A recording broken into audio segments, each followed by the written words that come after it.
When you think of Africa, what comes to mind? Do you think of great ancient civilizations and ancestral wisdom? Do you think of jungles, deserts, and mud huts?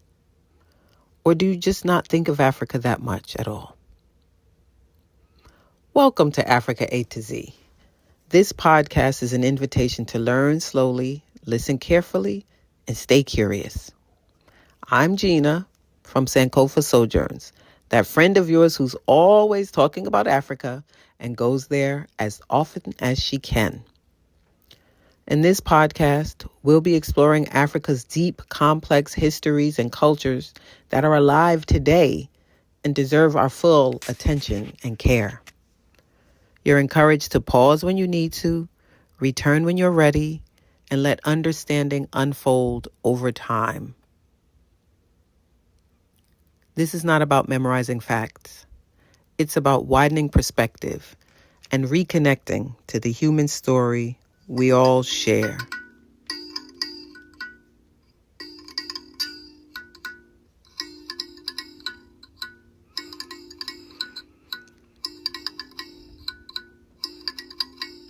We'll begin with a quote from one of my favorite Jegnas, the late and wonderful Dr. Runoko Rashidi. I'm going to do my Dr. Runoko. If we study history and anthropology, we will find that all over the world, the original people are Black people who migrated from Africa. This is confirmed by recent DNA studies. The only reason that we don't readily accept this is because we are indoctrinated to believe that Africa is the worst place that has ever been. If we had a more positive attitude about Africa, we would run to it instead of running from it. Once again, you're listening to Africa A to Z, a podcast that will walk you through Africa one country at a time. I'm Gina from Sankofa Sojourns, and I'll be your guide. Growing up with the gap in my front teeth made me feel self-conscious. On the days when I was feeling particularly unpretty, my father used to tell me that if we were in Senegal, you'd be the most beautiful girl in the village. In Senegal, gaps are a sign of beauty. And I used to wonder, well, when are we going to Senegal? But hearing things like that also made me get interested in life in Africa and that, oh, wow, there's different standards of beauty everywhere. And I do fit in somewhere. So a girl who looks like me, with hair like mine and skin mine color, I fit in somewhere. It sparked my interest. Then later, when I went to college, my school only offered one course in African history at the time, so I took it. Our textbook was called From Plantation to Ghetto, and I remember thinking, well, I know all about From Plantation to Ghetto. That pretty much sums up my whole family history, right? But Dr. Homaha opened up our minds to help us understand, no, our history didn't begin on the plantation. Our history begins in Africa. And he used his lived experience. He was a Ghanaian, so he taught us from life and from his scholarly perspective, and we got so much more out of that course than just what happened from plantation to ghetto. Later, my sister gave me the autobiography of Malcolm X. Reading about Brother Malcolm's epic trip to Africa opened my eyes even wider to what it would feel like to actually be on the continent. Now, it would be another 10 years before I finally made it to Africa. And of course, my first stop was, you guessed it, Senegal. But just as an aside, I did go there with my husband, who's from Senegal. And we brought our two beautiful Senegalese American daughters. Since then, I've been blessed to visit Senegal quite a few times, as well as Egypt, South Africa, Morocco, Benin, or as they call it, Benin Republic. I love my African heritage. I love Africa. I want to share that with you. Together, we're going to learn more about the continent of Africa, the motherland of all humanity, so we can connect her history to our present reality. Because Africa is not an idea. It's our home. And by our, I mean every human being. We'll study the continent, but through an Africana lens. And if you're not familiar with that concept, don't worry, you'll pick it up. We're going to unlearn some things. We're going to decolonize our minds. And we're going to relearn some things from the way learning started on Africa. Now, this podcast will walk you through each of Africa's 54 countries, because the first thing we need to really understand is that Africa is not a country. It's a continent. And it's a continent made up of 54 countries and one area called Western Sahara that's not quite a country, but it is being recognized. We're going to get an overview of the geography, the political structure of Africa. We're going to learn about the science and technology that came out of Africa and is still coming out of Africa today. We're also going to learn about who the people are, how the people are, and what are the ways they have of knowing things. It's important to me that we understand how things are learned. So if we take a moment and think about how we learned what we know, that's called a way of knowing. Just how do you learn? So we know books. We learn from books. We have classrooms where teachers stand up in front of us and teach us. That's one way. We also can learn in different ways. And some of the Africana ways of knowing are oral tradition, where people are telling you. We call mouth to ear. But then you also have memory, art, music, movement, the land itself. All of these places keep the history. All of these things are archives. We're also going to discover the food that's delicious and healing, the music, and of course, the world famous African dance styles. Now, we're going to take a slow walk through Africa because we want to connect to our heritage, not with ignorance, not with shame, but with pride.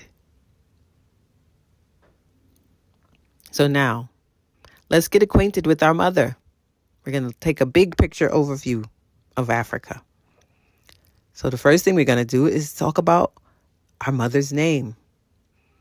Dr. Cheikh Anta Diop, that world-renowned historian and son of Senegal, told us that the ancient name for Africa was Al-Kebulan. Al-Kebulan. This name predates European invaders, and it was found in some texts, he said. But remember, there's different ways of knowing, right? So we may not be able to find a book that says the name was Al-Kebulan, but we know that you can learn things from oral tradition, mouth to ear. So the name Al-Kebulan was passed down as the original name that was called by the original people. Through the years, different people came to Africa, and since they didn't know the name or chose to rename it, decided to name it according to what they saw. So some people called it Ethiopia, Ethiop, Nigeria, the land of the black-skinned, the land of the black-skinned people. The Greeks have called it Afrique. The Romans came to the northern coast of Tunisia, and the people that they found there were introduced to them as the Ifri people. So they called this Ifria, Ifria, Africa. The ancient Egyptians, though, the Kemetans, they called it Afruika, which means motherland. So whether you want to call her Africa or Al-Kebulan, let's know that she had different names and her name has evolved. but we have to know our history. Okay? So that's getting to know our mother's name. So let's also look at the different places in Africa, the different regions. Before we go country by country, let's look at the different regions. Africa has 5 geographical regions. It's got North Africa, West Africa, Central Africa, East Africa, and Southern Africa. So those are the 5 regions of the continent. Now, the African Union, maybe you didn't know there was such a thing. Let's back up. Like they have the European Union where the countries came together and they formed their own currency and they formed, they did a whole lot of things together as a bloc. Africa also has a union of countries, the African Union. Now, the African Union also recognizes a 6th region of Africa. That 6th region is all of Africa's descendants that are spread across the world. So all of the people in the diaspora that were descended from the continent but don't live there and maybe have never lived there or even been there, we are the 6th region of the African continent. Now, if you talk to or heard about things like from the UN perspective, they separate the continent differently. So they will say, yes, it has 5 regions, and some say 7 regions, different regions. But they say there's North Africa, and then the rest, everything below North Africa is called Sub-Saharan Africa. So you may have heard that term, Sub-Saharan Africa, meaning below the Sahara Desert, which is not quite true. But anyway, I want us to, again, decolonize. Sub means beneath, below, right? I'm a New Yorker. The subway is below the ground, right? So we don't want necessarily to call the whole rest of the continent that is not of the lighter hue and close to the Mediterranean sub anything. So let's go with the African Union. We're going to Kujichagulia this. We're going to use self-determination. And we're going to say, we have these 6 regions. And nobody's sub anybody. Because yes, one country may be physically beneath another country, but they're all equal in value. Now, there is another region called Western Sahara. Now, it's in North Africa. They may call themselves the Sahrawi or Arab Democratic Republic. The Sahrawi Arab Democratic Republic. That's not quite a country yet, but it is being recognized as an independent region. Is trying to get its independence, that region. So we'll also look at Western Sahara or Sahrawi Arab Democratic Republic. Now, Africa is over 30 million square kilometers. Yes, I said kilometers. Or kilometers. I'm going to leave that part up to you. But we're going to talk metrics when we talk Africa. Because when you go to Africa, it's metric. Right? They use the metric system. So 30 square kilometers is roughly 12 million square miles. 30 million square kilometers is roughly 12 million square miles. That's Africa. It's huge. You can fit America in there, China, and I believe Canada. All can fit in Africa. And it's generally hot. The weather is generally hot there. Africa has the largest hot desert in the world, the Sahara. It has the longest river in the world, the Nile. In South Africa, the country, not the region of Southern Africa, right? But the country itself, called South Africa, has the most plant diversity in the world. They have more different types of plants and flowers in South Africa than anywhere in the world. So rainforests, savannas, mountains, valleys, rivers, lakes, plateaus, these are all part of the African landscape. And of course, oceans. Now let us not forget how many of us got to where we are today was on an ocean sailing away from Africa. Our ancestors were taken out of Africa. But there were some who, even before the Ma'afa, before the enslavement, sailed away on those oceans to explore the world before Christopher Columbus. So oceans are part of African life. Surfing is African. It's been documented. One of the many explorers who went to the continent, I believe back in the 1600s, noted some people in what would today be called Ghana in the ocean, playing in the ocean on wooden boards, riding waves. So if people say, oh, black people don't surf, that's not black. Now you know. Now you know. Temperatures in Africa can range anywhere from 6 degrees to 40 degrees. So you say 6 degrees is freezing. 6 degrees Celsius, not Fahrenheit, Celsius. Okay? And 40 degrees Celsius, not Fahrenheit. 6 degrees Celsius is about 43 degrees Fahrenheit. 40 degrees Celsius is about 104 degrees Fahrenheit. So this is just your average temperature range as you go across from north to south Africa. They do have different seasons. It's not always just hot everywhere. Now, in the middle, in Central Africa, it's generally warm all year. It's about 80 degrees Fahrenheit, which is about 26 degrees Celsius. So when you go to Africa, people say, or you might hear someone African saying, oh, it's 38 degrees today. Well, that's super hot. And now you're looking in the 90s in Africa, right? So, and if you want a quick formula, and I'm going to try not to geek out on the math, it's simple. You take the number in Celsius, you multiply it by 1.8, and then you add 32.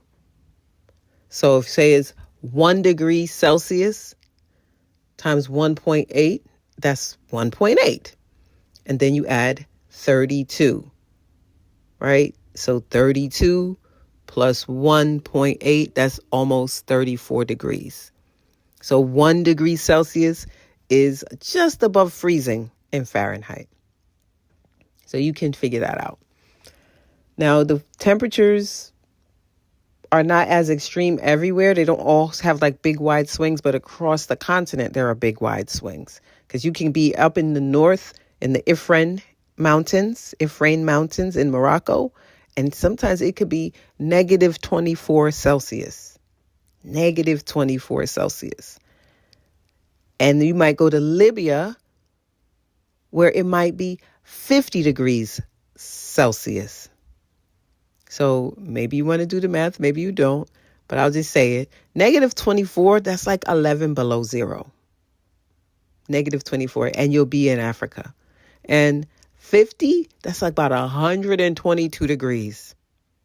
Okay, so the temperatures vary. You can find a lot of different temperatures in Africa.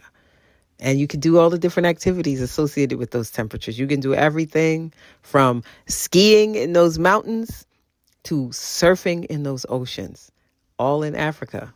Welcome to Africa. She's amazing. Over 3,000 languages are spoken there. Over 3,000 languages. And most of the African people that I've met are polyglots, meaning they speak more than one language. A lot of people speak more than 3 languages. It's quite common there because you have so many different ethnicities living and working together, marrying each other, doing business with each other, going to travel to other countries to do marketing and business. And by marketing, I mean selling things in the market. Also, there's, of course, marketing firms in Africa. There's huge business opportunities there for you. But over 3,000 languages are spoken. So it's helpful for you to learn an African language, even if it's just a few phrases, because it's yours. It's your birthright. Over 500 written languages exist in Africa as well. And one of the oldest written languages in the world is from Africa.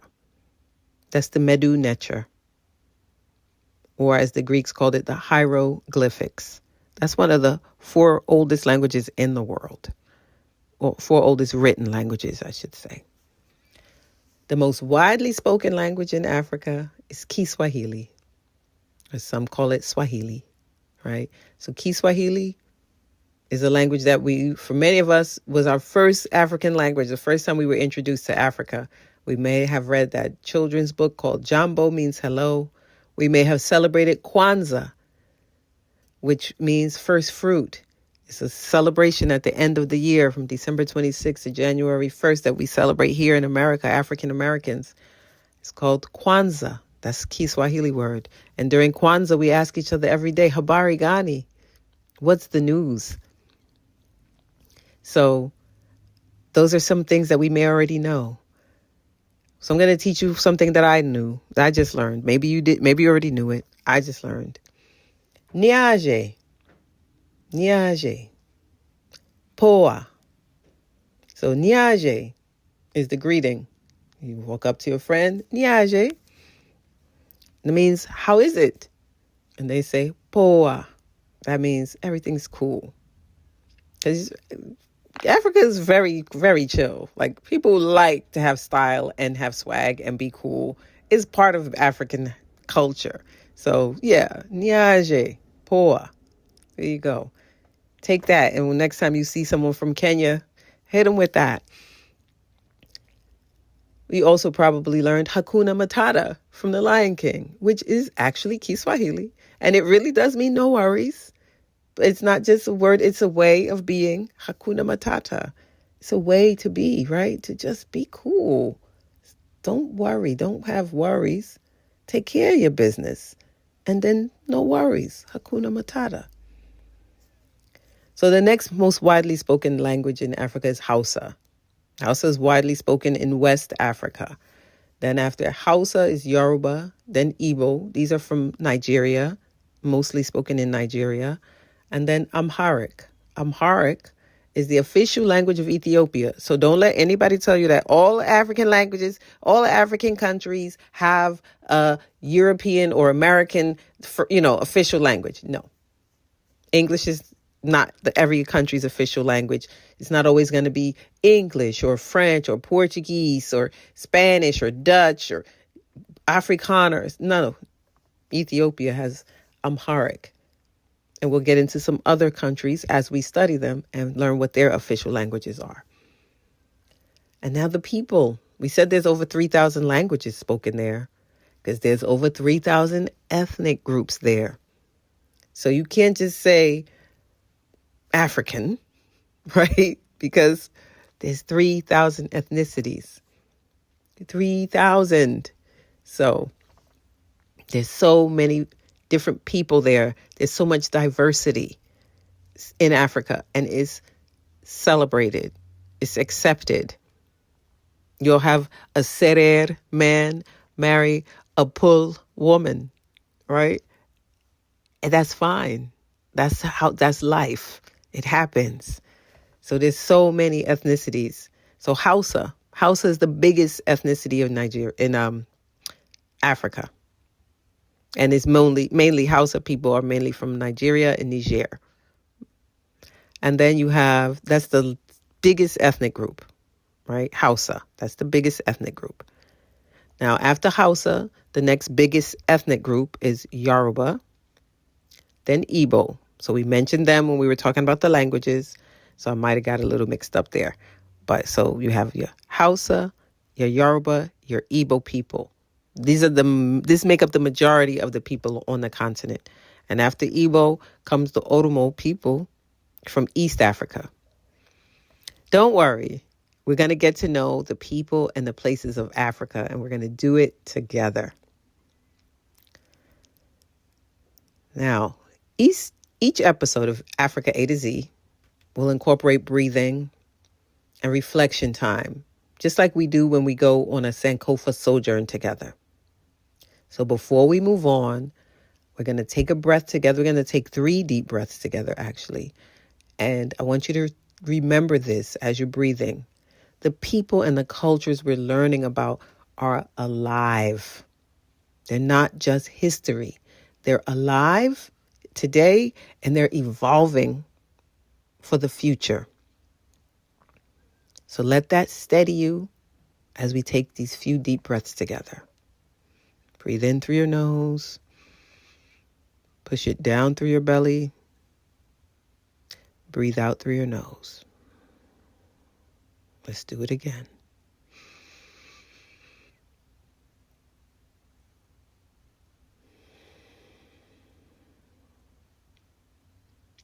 One more time.